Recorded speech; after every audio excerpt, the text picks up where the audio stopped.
All right, we have the 12 by 20 KozYard.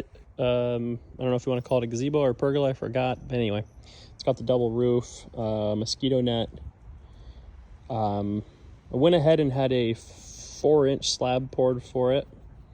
Nothing fancy. I don't even think I added fiber to the mix. I took the video just to kind of give you guys I'm sure someone's going to Google this one day when they get lost like I did. I had to take this apart a couple times, and I'm not talking completely, but there are just some things that you want to pay attention to as you go to build this. For example, there are these beams in the middle that are interchangeable with the beams kind of not quite in the middle. That beam is what it is. You won't get those confused, but the ones on the ends and the short sides you can get confused, and what happens is they're missing holes, and then your roof panels won't connect in. So you just want to make sure that the beams with the holes are on the short sides. A couple other things too is there's 6-7 different sizes of screws. They all arranged from the bottom rail being the shortest, these being the longest, and then there are some medium-sized ones that go on these. These are only on the main beams, right there and right there. Medium longish ones, so just take attention to that. Let's see, some other things I noticed too is you definitely follow the instructions with leaving everything loose as you erect this structure. Leave everything a little bit loose, especially these brackets on the middle and the corners. You're gonna find that you can line everything up a lot better. If you're having problems with holes lining up, make sure those are loose. Again, you're not gonna get a good measurement off the floor when you anchor it to the concrete if these aren't loose anyways, because you might bolt these and tighten them together on the ground, and then you lift it up and it's cockeyed and it stays like that. So you're gonna wanna loosen all these corner brackets before you do your final mount to the pad. Even before the roof is up, leave them loose. You'll get all of these holes have to line up. So how I did it is we had 2 people and a ladder. We built the feet on the ground. We attached them to the short side. We did 1 foot short side, and we did 1 foot long side. One person held the 1 foot long side up, one person carried over the 1 foot short side, and then you can probably do the common sense.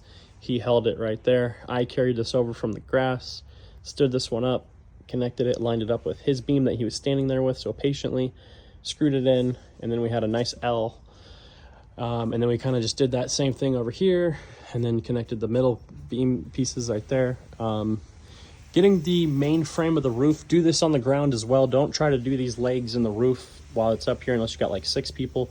Build the roof structure, all the main beams on a side area, and then get 2-3 people. I did it with 2 people, but I don't want to tell you with 2 people and then you crash and burn and you hate me. Do it with 3 people at least.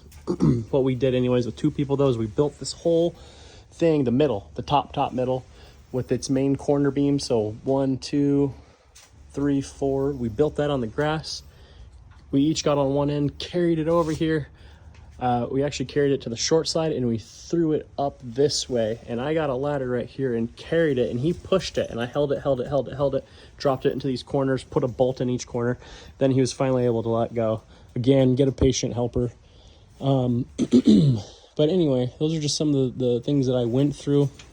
Another thing you guys are gonna love me for is these over here. Let me show you. You will end up with some extras. These right here. You are going to want to put them with the tall side on top of the roof, the roof that faces the sky, the part that faces the sky. I'll see if I can show you an example. I don't know if you guys can see them. Anyways, but you're gonna want these on top of the roof like so. So the little tabs are underneath the roof panel. You're gonna wanna do those. And don't skimp on these, they'll help make it a little more weatherproof. And probably sound deadening too through wind and stuff, but Remember, the tall side goes towards the sky, and you're gonna see that. I know it's easy to want to put them underneath. It won't work. Do the top roof panels tall side up, all the roof panels tall side up. That's one thing that threw me for loops. The instructions aren't, and they're not bad. They're not the worst I've had, but they're not the best. You do have to use some common sense and think it through. Anyhow, if you have any questions on how I did something, I didn't go too detailed. I kept this video high level, main points of problems I ran into, but there's other, low hanging fruit that I might have forgot to mention. Please message me. I'm going to put keywords so you can find this video super fast when you buy this thing and you are having trouble, because you probably will.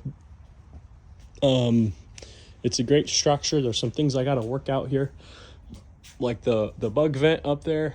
It's just not laying flat. I don't know if I'm going to self tap it or do some roof glue. I'm not sure, but either way, it doesn't bug me too much. Obviously bugs can probably get through, since it's, I don't even know if you can tell, but it's right there. There's some little things like that I'm going to work through. Don't forget to, at each seam, like so, you'll see a seam right here. Don't forget to silicone that with the silicone included. Otherwise, go get some silicone at the store.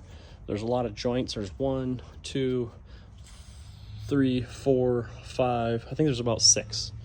1, 2, 3, 4, 5, 6. Yeah, there's 6. So you definitely want to do these before you, when you get all the beams up without the roof, just the beams and rafters, whatever you want to call them. Definitely silicone these ASAP, because it's really hard to do once you get the roof on. And then you won't have your gutters. This have built-in gutters, so you won't have leaky points in your gutter. You want the water to go to the legs. That's how it's designed. Anyhow, thanks for watching.